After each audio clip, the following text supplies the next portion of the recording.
Dear students, we were discussing about the principles of education, and in that particular unit we were discussing about the teaching learning process.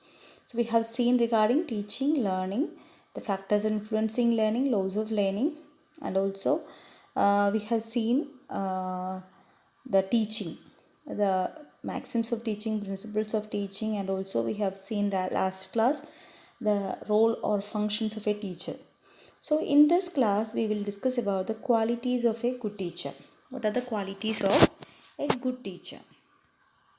So how to become a good teacher? So the first point is respect for the student's maturity and sense of responsibility. So we have to understand what is the level of the students, and they have their own responsibility for their learning, that we have to respect. And the student is mature, so that unnecessary repetition of explanations are of no importance, that we have to understand. So what all things they can understand, and based on that we have to give the explanations and examples. So that is why respect for the students maturity, sense of responsibility. So that is avoid useless repetitions and interspection of irrelevant material during classes.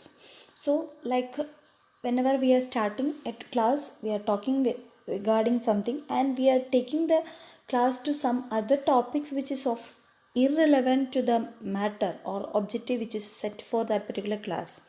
So that is the disrespect which we are providing to the students. So that should be avoided. Useless repetitions and interspection of irrelevant material during the classes. So that is about the first point. And prepare thoroughly for classes. So whenever some hours are assigned for the teacher, we have to prepare very thoroughly. The content should be prepared in such a way that maximum content is given to the students, information is given to the students, and prepared thoroughly for the class. That is the responsibility of the teacher, and that shows the quality of a good teacher. So these are the ways how we can respect the students maturity and sense of responsibility. So the teacher should be stimulating. Stimulating means ideas presented were with meaning. So when the teacher is talking about something, it should have some meaning, and it should be related to the topic what she is telling or saying. So it should be stimulating for the students.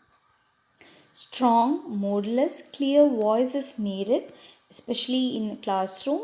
All students should be audible with the sound of or voice of the teacher. That's very important. Strong, modulus, clear voice is a quality of teacher.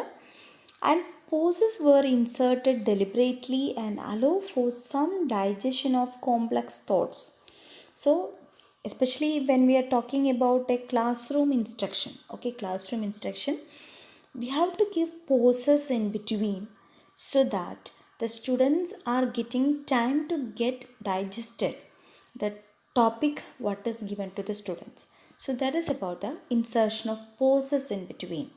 So this is the methods how we can stimulate the students. So the second topic is second qualities teacher should be stimulating.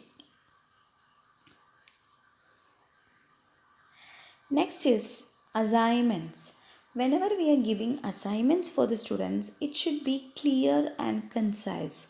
And we have to see that it is for the students' welfare or students' betterment. And we have to give a clear and concise assignment for the students. So we can give variety of assignments. Some assignments can be oral, some can be written, and subject matter content she has to prepare, so that lectures with student discussions. So whenever we are giving the content to the teacher student, there should be lectures with student discussions, and she must know what she wanted to say, when she wanted to say, and how she wanted to say. So if behave in a strict manner, she has to be in a strict manner.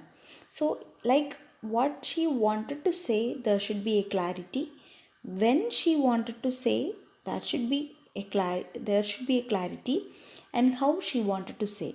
So she should know how to behave in the classroom, whether in a strict or in a loose manner. That depending upon the situation, she should be able to manage the situation. So that's about the subject matter content, how she has to present to the student. And there are certain desirable personal trait for the student, for the teacher, like the teacher should be likable. Teacher should be likable for the students, approachable for the students, enthusiastic in her own activities. She should be caring, like when the students are with some difficulties, student should get that caring attitude from the teacher. Teacher should be active, have neat appearance, dress simply, and should have a sense of humor. So these are the some of the personal traits, and purely this is dependent upon the personality of the person. We cannot force everybody to be with all qualities, these personal traits, but she has to develop some of the personal traits as far as possible. So these are the personal traits of a good teacher. And the teacher should be a user of effective teaching learning methods, and she has to select appropriately the teaching learning methods. And she should be a creator of good classroom environment, so that she has to make the student centered environment, participate student in teaching learning process, and she has to pay attention to the weak students, and she has to control the student. So through these all activities, she can create a good classroom environment with the students. So this is about the creator of a good classroom environment. So that is about the some of the qualities, and we'll continue. That is mastery of competencies. She should have some mastery of competencies, like inspire the students, motivate the students. So we know that motivation is very important in teaching learning activity, so that a good teacher should able to inspire the students, provide guidance and counseling as needed, and she has to judge the students fairly. This is very important, because if the teacher is not treating fairly, the students will not have that much trust on the teacher, so she will not be able to manage the class properly. So every time the teacher should remember that she is treating the students fairly, equally. Then leadership qualities should be there for the teacher. So these are the some of the qualities which is required for a good teacher. So we have seen that the first point is respect the students maturity and sense of responsibility. She should be stimulating. She should give clear and concise assignments, and she has to deliver the subject matter content properly. She should have some of the personal traits, desirable personal traits, and she should be a user of effective teaching learning methods, creator of good classroom environment, and she should have some mastery of competencies. So this is about the qualities of a good teacher. Thank you very much for attending my this session.